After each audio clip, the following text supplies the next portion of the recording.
খুব হ্যাপি হয়ে আজকের মিনি ব্লগটা শুরু করলাম। Hi, this is Rehana, welcome to my new blog. খুব সুন্দর করে রেডি হয়ে আমরা তিনজন বেরিয়ে পড়েছি। কোথায় যাচ্ছি সেটা নিশ্চয়ই জানাবো। এখন দেখো আমাদের গাড়িটাকে বার করার পালা।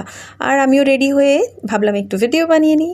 আর আমার ছেলেটাকে ডাকলাম, ও তো অলমোস্ট পুরো রেডি হয়ে দাঁড়িয়ে আছে, হেলমেট পরে। বাবা গাড়িটা বার করলো। গাড়িটা নিয়ে প্রথমে আমরা পৌঁছে গেলাম কোথায়? প্রথমে গেলাম পেট্রোল পাম্পে। ফুল ট্যাঙ্ক করতে হবে, কারণ নিউ টাউন থেকে অনেকটা আমাদের যাত্রা দরকার। তাই জন্য ভাবলাম গাড়িটাকে আগে ফুল ট্যাঙ্ক করে নিই। শারিমের বাবা গিয়ে গাড়িটাকে ফুল ট্যাঙ্ক করালো। ফুল ট্যাঙ্ক করে রোদ্দুর মাথায় নিয়ে, এই দেখো সূর্যি মামা আমাদের মাথায় যেন চারা দিয়ে উঠেছে।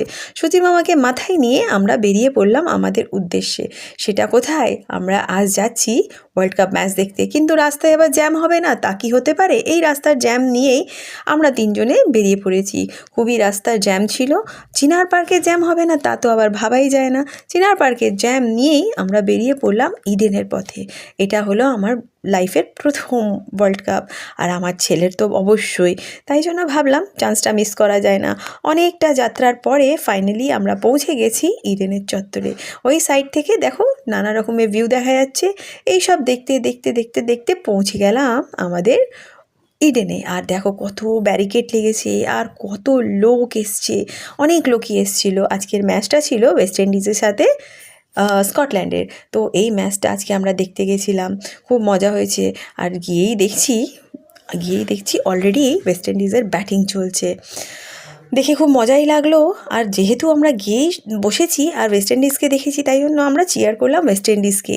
আর কত ভিড়! সবাই যখন খেলা শুরু হওয়ার আগে দৌড় লাগাচ্ছে, কতক্ষণে গিয়ে তারা নিজের জায়গাটাকে গ্র্যাব করতে পারে। আমার তো খুব ভালো লাগছিল, প্রথম এক্সপিরিয়েন্স, সে তো আর বলা যায় না।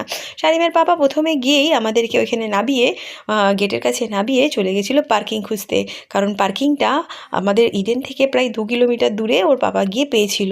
তো আমি আর আমার শারিম এখানে আকাশবাণী ভবনের সামনে ওয়েট করছিলাম। আর দেখো এই যে ব্যানারটা, এইসব ব্যানার শারিমের বাবা আর শারিম মিলে অনেক কষ্ট করে রাত জেগে রেডি করেছে। এই দুটো ব্যানার আমরা বানিয়ে নিয়ে গেছিলাম। আর ফাইনালি ওখানে গিয়ে আমাদের আবার ধ্রুবজ্যোতিকের সাথে দেখা হয়ে গেছিলো। আরও এনজয় করলাম। আর এই দেখো কি কিউরিয়াসিটি দুজনার। Follow for